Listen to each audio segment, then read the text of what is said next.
The story begins with a man standing near the deck of a ferry that is about to depart from Busan International Port at 7:49. The man goes inside the ferry while speaking to someone through an earphone. So from the chapter, it looks like the man is either a detective or a policeman, but currently I will address him as Deckman since his name is not revealed in this chapter. The person on the call asks him if is he enjoying what they call a romantic night at sea. The man replies, not bad, it's loud and bustling with people yet so boring.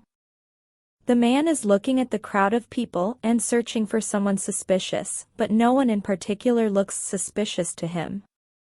He asked the person on the call to report him.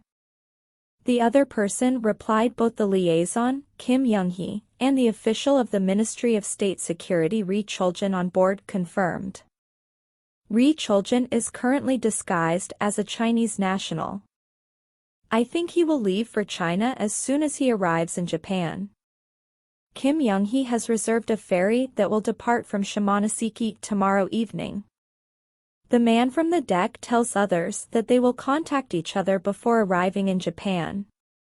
The person in the line asks, are you planning to make a move now? The deckman replies, people who are good at playing hide and seek tend to be bold. The deckman cuts the call and goes to a restaurant and tries to find anyone suspicious, but he cannot find anyone suspicious there. He asked the earlier person to call him on his cell phone. The deckman pretends to have a normal conversation with the person on call. He says, hello, just finished having dinner, I am on my way now, I am okay, but I feel a little tired. While he is pretending to talk with the other person, a woman passes by him. He continues, it's fine, you don't have to come and pick me up. He glances over to the woman and observes that she has been staring at the vending machine for a while now. As the woman takes a drink from the vending machine and walks away, the deckman tells the other person that he'll see them later. A strange man then approaches the vending machine and puts a coin in it. The deckman sneaks up behind him, selects his drink and moves his hand forward to collect his drink, but the strange man grabs his hand and asks what he is trying to do. The deckman replies, you seem indecisive. If you keep standing there, you'll have me waiting all day. The strange man seems to be pissed, but he ignores him and tries to collect the drink. The deckman blocks the strange man's attempt to take his drink and tells him that he prefers not to draw attention to himself. He asks the man, don't you feel the same way, Ri Choljin? From here we come to know that the strange man is none other than Ri Choljin, one of the men he was looking for. By hearing his name he gets shocked and reaches into his jacket pocket, but the deckman notices and kicks him and strangles his neck, grabbing the gun from his hand and pinning him down on the ground. People around the area notice and start to run away. The deckman goes to the vending machine to check what Ri Choljin was afterward, but finds it empty. Instead, he finds a drive containing national classified information that was left behind by Kim Young-hee, the woman who had taken a drink earlier. As the deckman was collecting information, a security guard suddenly appeared and asked him to step aside.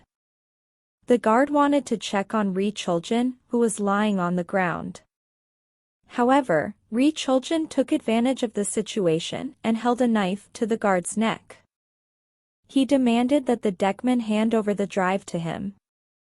The deckman cursed and realized that things were not going smoothly. He knew he had to report this incident later. The deckman dropped the drive on the ground. Ri Choljin then ordered the guard to pick up the drive while warning the deckman not to follow him. However, the deckman still pursued Ri Choljin.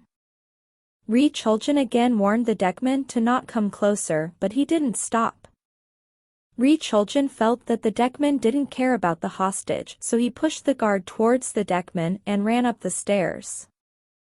As the deckman pursued Ri Choljin, he realized that stairs take the way to the deck, so he took his time climbing up. Just as he was ascending the stairs, a person's voice came through his earphone. The person informed him that the Korean Coast Guard had reported an armed man on board. The deckman told the person he was busy and would talk later, but the call got disconnected before the other person could respond. Meanwhile, Choljin warned the deckman not to come any closer as he stood at the end of the deck. As Ri Choljin and the deckman were in a confrontation, a woman appeared and pointed a gun at them. The deckman quickly reacted and shot in the hand, causing her to fall to her knees. The woman was none other than Kim Young-hee, which confirmed his earlier speculation. The deckman was unsure of Kim Young's intentions, whether she wanted to shoot him or get rid of Ri Choljin. Now he turned around to deal with Ri Choljin, but the latter jumped into the sea, leaving the deckman confused and uncertain.